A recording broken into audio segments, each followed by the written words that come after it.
नमस्कार, मेरा नाम है मीनल और माय आर्ट यार्ड में आप सभी का बहुत बहुत स्वागत है।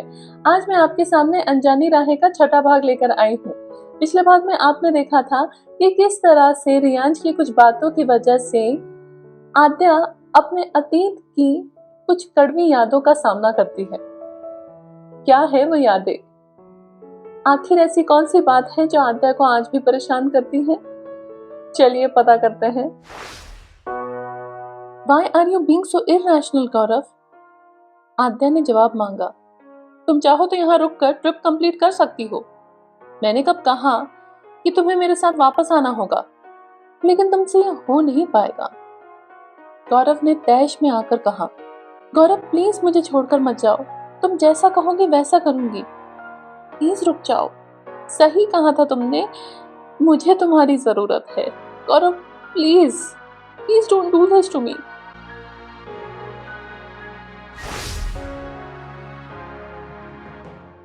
आद्या एक झटके में नींद से उठी और उसने जाना कि अतीत की यादें बुरे सपने की तरह आज भी उसे परेशान करती है। उसके चीख कर उठने की वजह से रियांश भी चौंक गया और आद्या के पास आकर उसने पूछा, क्या हुआ आद्या? कोई बुरा सपना देखा तुमने? तुम्हें तो पसीना आ रहा है। रुको मैं तुम्हारे लिए पानी लाता हूँ। रियांश पानी लाने गया। आद्या अभी भी स्तब्ध थी। रियांश ने पानी लाया और उससे कहा, आद्या तुम बहुत परेशान लग रही हो। क्या बात है? कुछ नहीं रियांश, प्लीज मेरा इतना ख्याल मत रखो कि क्या आद्या? बात क्या है? कुछ नहीं, सॉरी तुम्हारी नींद खराब की मैंने, आद्या ने शर्मिंदगी में कहा। जिस पर रियांश ने कहा, सॉरी की कोई बात नहीं है, लेकिन अगर तुम नहीं बताना चाहती कि बात क्या है तो तुम्हारी मर्जी।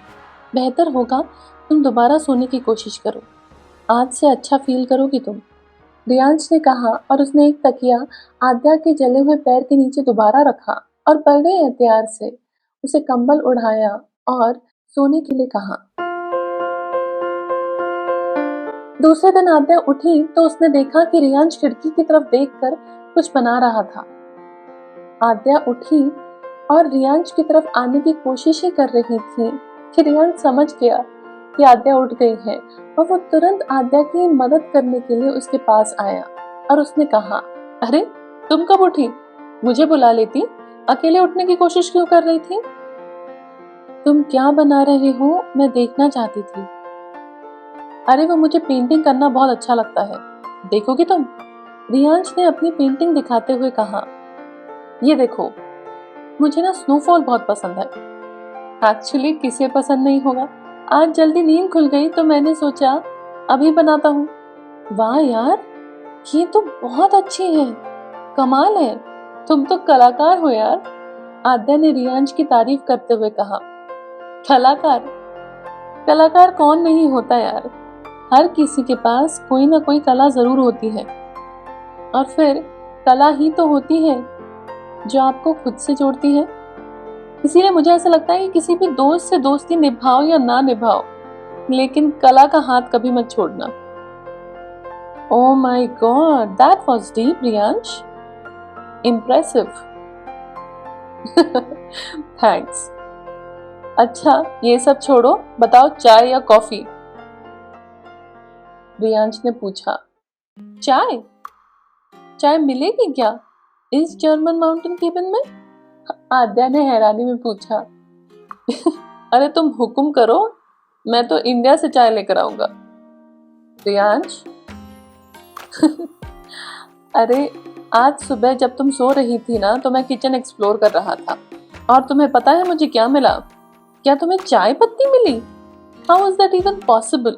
आद्या ने आश्चर्य में पूछा। नॉट एग्जैक्टली, मुझे यहाँ इंडियन चाय के टी बैग्स मिले। तो बोलो, पियोगी मेरे हाथ की अदरक वाली गर्मा गर्म चाय? रियांश ने पूछा और आद्या मुस्कुराई। जल्द ही रियांश चाय लेकर आद्या के पास आया और उसने कहा, ये लीजिए आपकी गर्मा गर्म अदरक वाली चाय। Thank you so much. एक अरसे के बाद इस तरह से किसी ने अपनेपन से मेरे लिए कुछ बनाया है। It really means a lot. Thank you.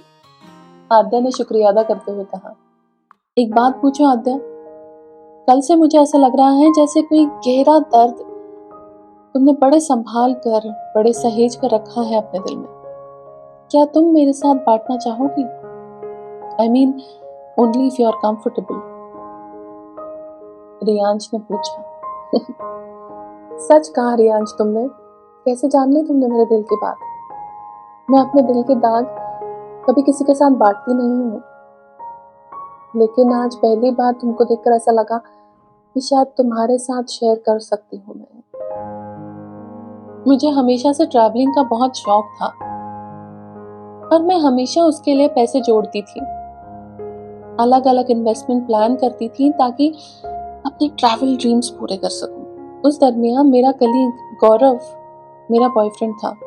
उसकी भी माँ अकेली थी और उसके साथ एक बहन थी जिसकी जिम्मेदारी थी उस पर। उनका ख्याल रखने में ही गौरव की सारी तनख्वाह खत्म हो जाती थी। मैं तो अकेली थी, मेरी सैलरी भी अच्छी थी। हॉस्टल में रहती थी ताकि ट्रैवलिंग के लिए पैसे बचा सकूं, लेकिन कभी कहीं जाने की हिम्मत नहीं हुई मेरी अकेली। गौरव मेरा बहुत ख्याल रखता था। मैं उसके साथ ट्रैवल प्लान्स बनाने लगी कि उसके पास ज्यादा सेविंग थी नहीं, तो मैंने ही सारा खर्चा उठाने का डिसाइड किया। 3 साल तक हम साथ में थे, बहुत सी ट्रिप भी हमने एक साथ की। But you know at times you know there are red flags in your relationship, but you choose to overlook them. धीरे धीरे प्यार, कंसर्न, डोमिनेशन लगने लगा मुझे। वो जानता था कि मैं अकेले होने के कारण इमोशनली उस पर बहुत डिपेंडेंट हूँ और वो इस बात का बहुत फायदा उठाता था। मुझे कितनी जरूरत है उसकी, हर बार ये वो जताता रहता था, जैसे मेरे साथ रहकर वो मुझ पर एहसान कर रहा है। और कहीं ना कहीं शायद मैं उस बात को वैलिडेट भी कर रही थी। इस बात का फायदा वो कब उठाने लगा मुझे पता नहीं चला। मुझे एटीएम कार्ड की तरह इस्तेमाल करने लगा। अपने फैमिली का दुखड़ा मेरे सामने रोकर मुझसे पैसे निकलवाने लगा। एक बार जब मैंने यूएस ट्रिप प्लान की थी, वहां पर भी वो इरैशनली पैसे खर्च कर रहा था। हमारी जरा कहासुनी हो गई तो मुझे सबक सिखाने के लिए और मुझे जताने के लिए कि मैं उस पर कितनी डिपेंडेंट हूँ, उसने मुझे सजा देना चाहा। उसने बीच ट्रिप मुझे अकेले छोड़कर जाने का फैसला कर दिया। या तो बचे हुए पैसों के साथ मैं अपनी टिकट को प्रीपोन करूं और वापस चली जाऊं उसके साथ और जो चल रहा है उसे चलने दूं, या फिर अपना सपना खुद जीऊं, खुद पूरा करूं। तो मैंने दूसरा ऑप्शन चूज किया। उसके बाद मैंने कभी डेस्क जॉब नहीं लिया। मुझे डिजिटल नोमैडिंग के बारे में पहले से पता था। धीरे धीरे मैंने उसके बारे में सब समझा, उस हिसाब से तैयारी की। 1 साल के बाद मैं पहली बार ट्रिप पर गई, जिसके लिए मैंने कई महीनों की प्लानिंग की। मैं ईस्ट एशियन देश घूमने गई। उनकी करेंसी इंडियन रुपी से सस्ती थी और उस वजह से मेरी वो ट्रिप काफी रीजनेबल हुई। धीरे धीरे मुझे कॉन्फिडेंस आने लगा खुद पर और मैं फुल टाइम यही करने की हिम्मत जुटा पाई। आद्या ने अपनी पूरी कहानी सहजता से रियांश को बता दी और रियांश स्तब्ध था आद्या की कहानी सुनकर। वाओ आद्या, कितनी इंस्पायरिंग कहानी है तुम्हारी, रियांश ने कहा और उसने आद्या को कस के गले लगा लिया। आद्या भी बहुत हैरान थी रियांश की ये रिएक्शन देखकर।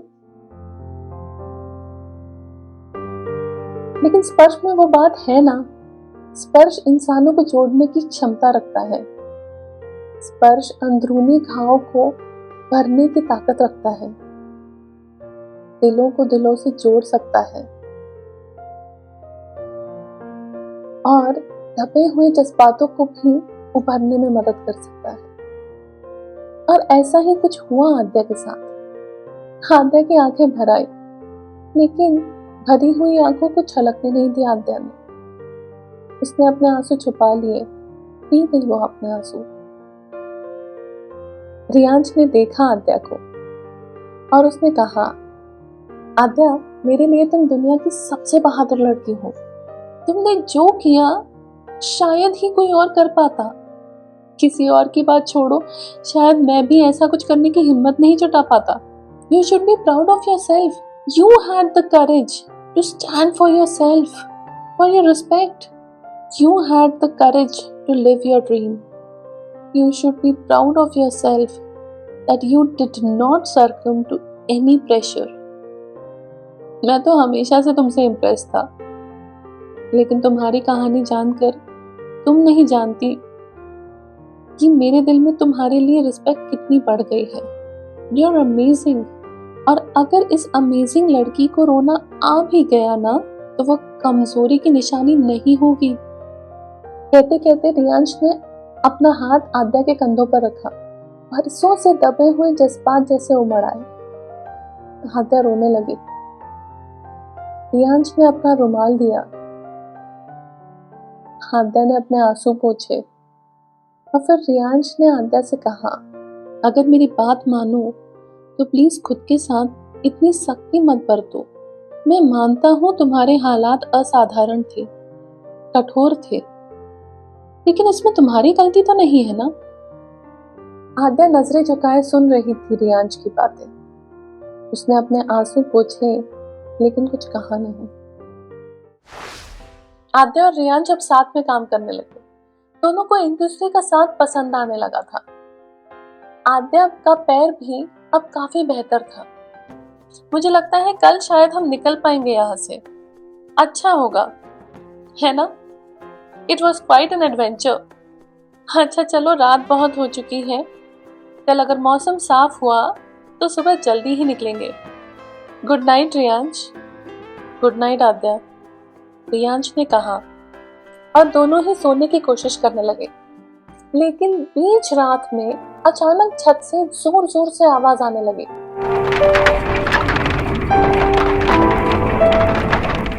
आद्या और रियांश दोनों ही चौंक कर उठे।